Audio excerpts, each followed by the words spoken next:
За шинэ өглөөний мэндийг хүргэе эрхэм үзэгчдээ та бүхэн сайхан амарцгаасан уу? Мэдээж шинэ өглөө бүрийг та бүхэнтэйгээ өгдөг. Coffee Sign нэвтрүүлгийн маань ээлжид нэгэн дугаар эхлэхэд бэлэн болсон байна. За энэхүү өдрийн цоошинхэн дугаарт маань хүрэлцэн ирсэн хүндтэй зочдоо та бүхэндээ танилцуулъя. Санхүү эдийн засгийн дээд сургуулийн зочлохын үйлчилгээний менежментийн бакалаврын хамтарсан хөтөлбөрийн эрхлэгч за цэцэн билээ хүрэлцэн ирсэн байна. За мөн үргэлжлээд Совд Эрдэнэ. За манай оюутнууд тийм ээ. За Магсар Жаннар маань хүрэлцэн ирсэн байна. Тэгээ та гуравтаа шинэ өглөөний мэндийг хүргэе. За өглөөний мэнд хүргэе. За та дөрөвтэй олон үзэгч олондоо бас энэ өглөөний мэндийг хүргэе. Тэгээд кофе зэ нэвтрүүлэг маань уламжлалт тасалтаар нэвтрүүлэг эхэлдэг юм байгаа. Та бүхэн энэ өглөө кофе авах уу, цай авах уу? Цай. За. Кофе.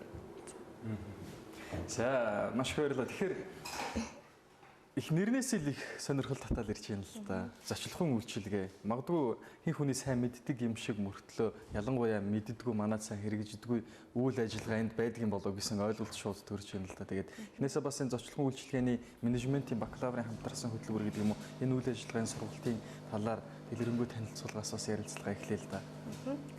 За баярлалаа. Юуны маань үзэгч та бүхэндээ энэ өглөөний мэндийг хүргэе. За тэгээд зочлохын үйлчилгээ гэж ярих юм өмнө бас нэг юм тодруулах хэрэгтэй баг тийм. Ер нь бол яагаад одоо энэ хөтөлбөрийг сонгох шаардлагатай? Яагаад заавал зочлох үйлчилгээ юм?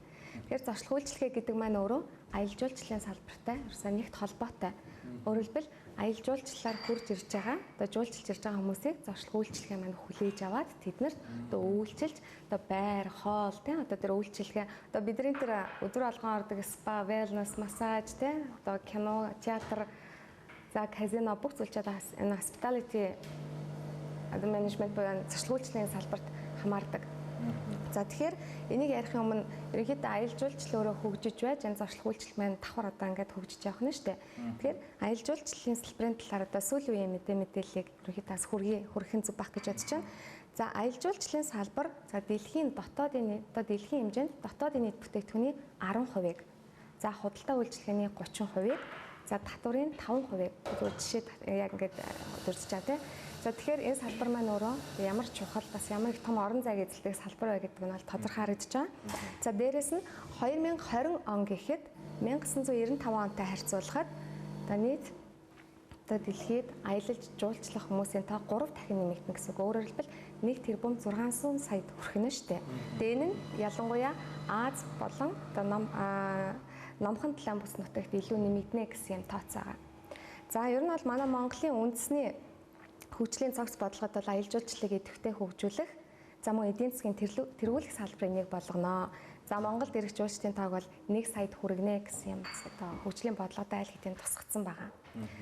За ингээд түрүүн хийсэн дурдчилсан за Аз твд ерөнхийдөө аялал жуулчлалаар тий ирж байгаа жуулчдын тоо илүү нэмэгдэнэ гэдэг нь яг статистиктэй үзүүлэлтээр бол хятад ирэх жуулчдын тоо жил бүр 8% одоо ингээд тасралтгүй тогтвортой нэмэгдэнэ гэдэг юм тоо үзүүлэлт гарч байгаа. Тэгэхээр нэг жуулчин маань өөрөө одоо аль нэг улс руу зочилж жуулчлахдаа дор хаяж 2-3 улсад ингээд давхар ингээд дайрж өнгөрдөг тий. Тэгэхээр хятад гэдэг маань Монголтой хичнээн ойрхон билээ. Яаж ч гэсэн хятад ирж байгаа жуулчин монголоор дайрж гарах нь бол ерөнхийдөө бол магадлал аюу өндөртэй шүү дээ. Тэгэхээр бид нар хүссэн хүсээгүй аялал жуулчлалын салбарт орохоос өөр аргагүй, хүссэн хүсээгүй тэнд оролцохоос өөр аргагүй. За одоо 2014 оны одоо судалгаагаар бол дэлхийд за яг энэ аялал жуулчлал зочлох үйлчилгээний салбарт 11 хүн тутмын нэг нь ажилладаг гэсэн бас юм статистик тоо үзүүлэлт байна. Тэгэхээр юу гэсэн үг вэ гэхээр нэгэнд аялал жуулчлалын салбар хөгжих юм бол тий энэ тодорхойлцсон бол зочлох үйлчилгээний салбар мэдээж дагаад хөгжиж тараа тэгвэл хамгийн том асуудал нь хүний нөөцийн асуудал. Бид нар мэрэгчсэн бэлтгэгдсэн хүний нөөцгүй яаж энэ аялал жуулчлалыг хөгжүүлэх юм яаж зочлох үйлчилгээ хөгжүүлэх юм. Удахгүй 2016 онд одоо АСЕАН-ын чуулган болох гэж байна Монгол улсад анх 1995 онд Хонконгод одоо анх хийжсэн том уулзалтыг бид нар Монголд авах орлоо. За тэгээд яг энэтэй холбоотой энэ салбарын хүний нөөцийг хөгжүүлэх одоо үйлсэд санхүү эдийн засгийн дээд сургууль өөрөө 2013 оноос эхлээд хувь нэмрээ оруулж эхэлж байгаа. Өөрөөр хэлбэл манай хөтөлбөр зочлох үйлчилгээний хөтөлбөр маань 2013 онд анхныхаа эзэлтэйг аваад одоо 3 дахь эзэлтээ авах гэж байгаа гэсэн үг. За тэгээд бид нар мэддэг шүү дээ социализмын үед жишээлбэл бидний ээж аваа яадаг байсан гэхээр Темс сураал цаашаа техникум гэл тэгэл их сургуульд ороод тий нэгсэндээ их сургуулаа төгсөөд инженерүүд нь механик ч юм уу туслахаас эхэлдэг. За хиймч технологичд нь лаборантаас эхэлдэг дандаа энэ одоо албан тушаалаас эхэлж иж тэр чинь нэг дадлага туршлага хөрвүүлж иж цаашдаа ажлын гараан дээр гардаг штэ. Тэгвэл одоо манай ажил олгогч нарт ийм боломж бол байхгүй. Их сургуулаа төгсөөд гараад ирсэн хүмүүсийг шууд ажлын байр дээр аваад дадлажуулаад хэдэн мөнгөтэй зарцуулаад ахид сургаал тийм цаг хугацаач байхгүй мөнгөч байхгүй. Тэгвэл одоо энэ асуудлыг л манай хөтөлбөр ерөнхийдөө шийдэж байгаа гэсэн. Өөрөөр хэлбэл Монголд хамгийн анх бакалаврын шатлсан сургалттай хөтөлбөрийг одоо нэвтрүүлж эхэлж байгаа гэсэн.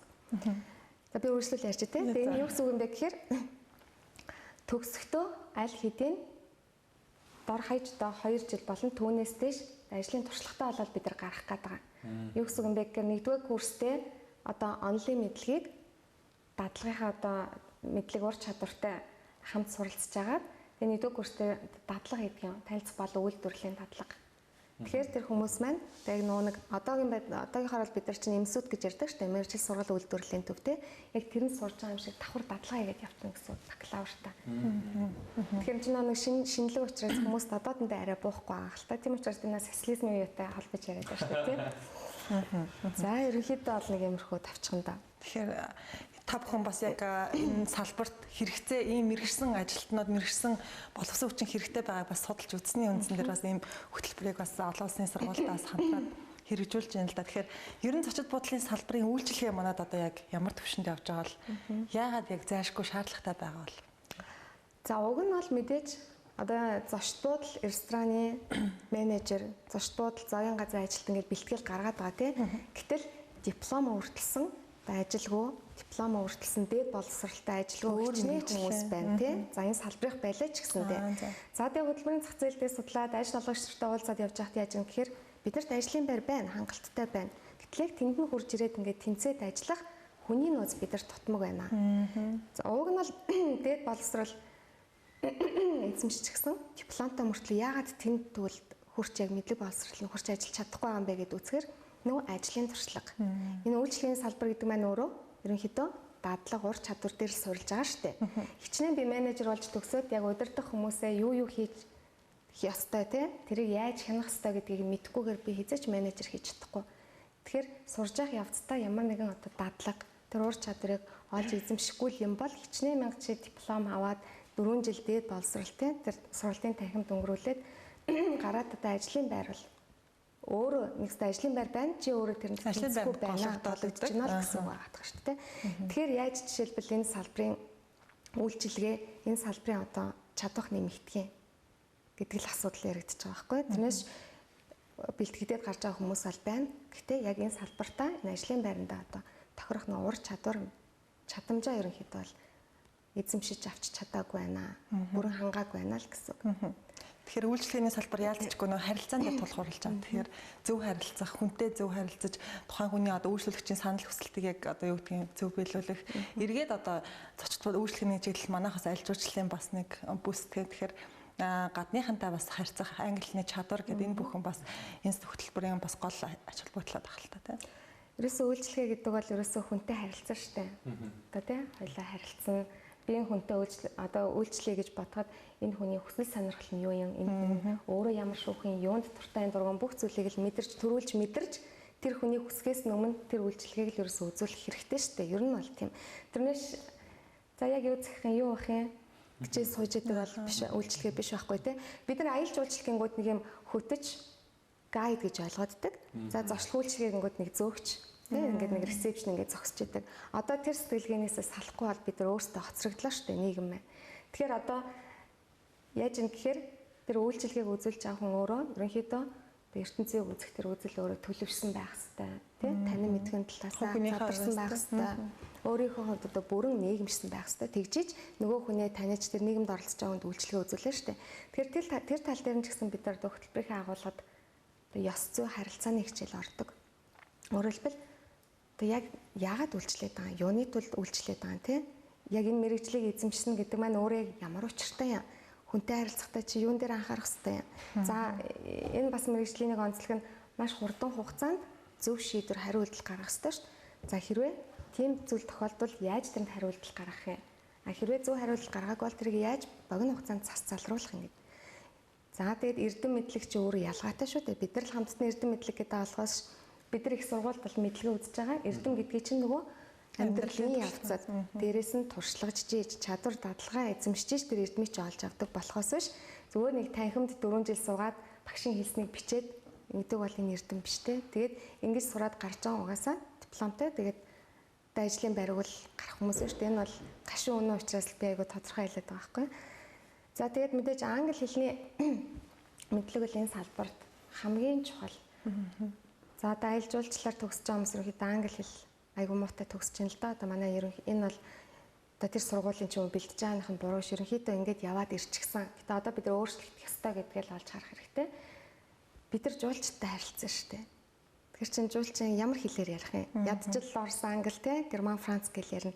За ядаж англи хэлний мэдлэгээ бид нар эзэмшээгүй бол дам монгол хэлтэйгээ те тэр мэдлэгийг юугаа эзэмшээд гараад ирлээ гэхэд одоо бодлоо өнгөж ашиглах уу яах вэ гэдэг те.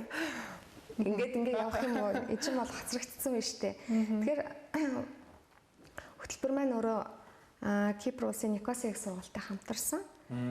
За энэ Кипр улс гэдэг маань өөрөө газар дундын тэнгисийн одоо арал улс. Өөрөөр хэлбэл яг аялал жуулчлал зочлол үйлчлэгээний салбараа одоо дотоодын нийт бүтээгдэхүүнийхээ 3/1-ийг бүрдүүлж чаддаг юм салбар. Санхүү эдийн засгийн дээд сургууль бол өөрөө яг энэ зочлол үйлчлэгээний аялал жуулчлалын салбарт бол туршлага багтаа шүү дээ. Бараг байхгүй гэж хэлж болно тийм. Санхүү нийтлэн салбараа тэгээ авцсан. Тийм учраас энэ улсыг ерөнхийдөө бол сонгож одоо энэ улсын сургуультай хамтарч ажиллаж байгаа. За тэр ч утгаараа тэндээс яг хөө гэхээр одоо хичээл сургалтын материал бүх хичээлийн материал агуулга нь Никосия их сургуулиас ирчдэг юм. Эсвэл бидний энд одоо юу заах вүлээ гэж толгоол өвдөж гарчлахгүй шүү дээ. Багш нар маань шууд за энийг зан шүү оюутнуудтай тэгээ заасны дараа оюутнууд чи ийм болсон байх хэвээр. Жилд нэг удаа хурж ирээд аудита хийчихнэ. Яг тэрэндээ хурж ийн үгүй юу? Хүрээгүй бол одоо цаашаа яах хэвээр гэдэг зөвлөгөө өгөөд ингээд ажилтдаг. Тэгэхээр оюутнууд маань хичээлээ монгол англи хэл дээр хольж үзээд шалгалт бол ерөөсөө дандаа англи хэл дээр авагддаг. Тэгэхээр хүссэн хүсээгүй бас л яг нэг хэрэгцээ шаардлагатай гаад англи хэлний мэдлэгийг эзэмшиж гарахаас өөр аргагүй болж байгаа юм л да. За тэгээд түрүү хэлсэнчлэн нэгдүгээр курсынхаа онцлогийг нөө шатлсан гэдэг талаас нь тайлбарлах хэрэгтэй. Манай оюутнууд нэгдүгээр курстэй одоо 9 сард хичээлд орно те. 9 сараас 3 сар хүртэл зөвхөн мэрэгжлийн хичээл үзнэ. Ерөнхий эрдмийн хичээл үзэхгүй. Тэрийг бол одоо 2 дахь курсээс үзэх нь шүү дээ. Мэрэгжлийн онлайн хичээлийг манай та нар орж үзсэн болов уу бол хараахан хэмжээгч манай сургуульч өөрөө дадлагын байртай шүү дээ. 10 санхүү эдийн засгийн дээд сургуульч өөрөө зочд буудлын өрөөтэй, кафетэй, галтгоотой, ресепшн хэсэгтэй тэнд одоо галтгоогоо үйлдвэрлэлээ одоо оюутнууд багш нартайгаа нийлж үйлдвэрлэл явуулна тий. Гарсан хоолндоо багш оюутнуудтай зар нэргээд тэрнийхээ одоо хариуцлага хүлээгээд ашиг шимээ хүртээд ингэ явж байгаа. Тэгэхээр 3 сар хүртлээ одоо тэндээ онол мэдлэгийг онлын болон дадлагынхаа хичээлийг сургууль дээр үзээд тэгээ 3 сараас 8 сар хүртэл шууд дадлаад гарчдаг. Танилцах болон үйлдвэрлэлийн дадлага нэгдүгээр курстэй шууд гарч байгаа нь шүү дээ. Тэгэхээр нэгдүгээр курстэй өөрөө би яг юу сураад байгаа, яг юу хийж чадах юм, би энэ салбарын хүн уучлаарай мөн үү үгүй юу гэдгээ тухайн үедээ өөрөө одоо таньж мэдээд цаашаа за энэ салбарч өөр айгүй олон секшн байгаа шүү дээ тий. За би энэ биш тэгвэл энэнгээр явах юм байна гэдэг. Бүр нэгдүгээр курсээсээ шийдээд 2 дахь курстээ орно гэсэн байна шүү дээ. Тэгээ нэгдүгээр курсээ төгсөхдөө ажиллах эрхийн одоо чадамжийн гэрчлэгээтэй төгснө. Өөрөөр хэлбэл нэгдүгээр курстэй сургууль дээрээс дадлага хийчихэж जैन 6 сарын үйлдвэрлэлийн дадлага хийчихэж जैन. Тэгэхээр энэ хүнд ажиллах анхны одоо тийм юм суудсан гэсэн үг байхгүй ур чадвар суучж байгаа. Тэгэхээр 2 дахь курсээсээ эхлээд сертификатаараа цагийн адил ч юм уу хийгээд явах нь шүү дээ. Тэгээ сураад хажуугаар нь ажиллаа гэд явхаар магадгүй төлбөрөөч олчихно. Тэр бол тухайн хүний тий дуур чадвар юунаас шалтгаалаад одоо бас айгүй боломжийн хугацаанд одоо санхүүгийн боломжоо өөрөө бий болгох. Төгсөөд гарахтаа ажлын байртайгаа ажлын байртай дор хаяж 2 жилийн 2-оос 3 жилийн туршлагатай. Тэгээд гараад ирэхээр нөгөө ажил олгогч маань жишээлбэл магистрч авыг төгсөөд гараад ирэхээр харах нь ш за энэ хүн сурж байгаа хавцтай 2.5 жил дадлага хийсэн байна. Ийм хэсэгт ингээ ажилласан байна. Тэгэхээр энэ хүнийг ахиж сурахгүйгээр бид нар шууд аваад цааш нь чадваржуулаад явхад их боломжтой учраас за магистрч авыг энэ олон хүмүүс дундаас сонгоё. Тэгээд сонголтын жишээлбэл ингэж орох жишээд тий. Нийт 3 жилийн хугацаагаар суралцсан. 4 жил 4 бакалавр. жил. За бакалавр. Тэгээд дээрээс нь 3 жилийн анд миний уншсан. Тэгээ 2-3 жилийн ажлын туршлага хуримчлалтай болж. За энэ болохоор магадгүй их давуу тал болж байгаа юм шиг санагдлаа л да. Учир юу гэхээр 4 жил сураад бакалаврын дипломтой гарч ирээд нөгөө нэг ямар ч ажлын туршлага байхгүй гэдэг дээр зарим нэгэн газар гологддог гэдэг юм уу те. Гэтэл оюутнууд маань 4 жил сурдгаас сурна мэддгийг мэднэ. Бүх юм хийн. Тэгээд диплом аваад гарлаа. Тэгэхэд ажлын туршлагатай гарна гэдэг нэлээд давуу тал болж байгаа юм шиг санагдаж байна. Тэгээ энэ талаар тэгэхээр яг дадлага хийж байгаа хоёр оюутнаа Энэ талаас байгууллага төрөд ирлээ. Одоо яг дадлага хийж байгаа. Дадлага хийснээс Нэгдүгээр курс оюутнууд байгаа тийм давуу тал. Ер нь бол нэгдүгээр курсэд дадлага хийнэ гэдэг бол ойлголт байхгүй шүү дээ Монголд. 2-3-аас 3-аас эхлээл тий 3-тай нэг хэсэг игээл 4-тай ингэдэг. Тэгэхээр нэгдүгээр курсээс эхлээд дадлага хийнэ гэдэг маань өөрөө тухайн хүүхэд дээж авахаа өрөөс гарах нэг хамгийн том бие даах. бие даан шүү дээ. Одоо бол 10 жилээс манад орж ирж байгаа хүүхдүүд ихэнх нь л ээж аваарынхаа тэгээ өгнөөс гараагүй, өрөөс гараагүй тийм хүүхдүүд ерөнхийдөө бие даах чадвар их сул болсон байна л да сүлийн хүүхдүүд. Тэгэхээр энэ тал дээр нэгсэндээ эцэг эхчүүд хүүхдүүдээ хүнжүүлэх хэрэгтэй бол тийм тэр хүүхдэрээ хүн хийх хүсэлтэй бол хүүхд маань ирээдүйд энэ нийгэмд хөл алдахгүй яг өөрийнхөө биеийг дагаад тэгээ амьдраад яваасаа гэж хүсэж байгаа бол эсвэл энэ хөтөлбөр одоо танаа хүүхдийг бас давхардаа тийм юм сурганаа гэсэн үг байхгүй. За тэгээд маань бас энэ сургуулийг яагаад сонгох болов? За би санхүү эдийн засгийн дээд сургуулийн зочлон үйлчлэгийн менежментийн 1-р курс оюутан. Тэгээд манай хөтөлбөр болохоор 1-р курстэй үйлдвэрлэлийн болон танилцах дадлагыг хийлэгдэг. Тэгээд бид одоо болохоор Шангрила болон өтөр зочдууд яг үйлдвэрлэлийн одоо дадлага хийж байгаа. Тэгээд яг би анхны хөтөлбөрт орж ирээд яг миний англи хэлний төвшин бол интермедиат буюу одоо дунд түвшиндээ байсан. Харин яг 6 сарын турш ерөнхий англи хэл тэгээд бичгийн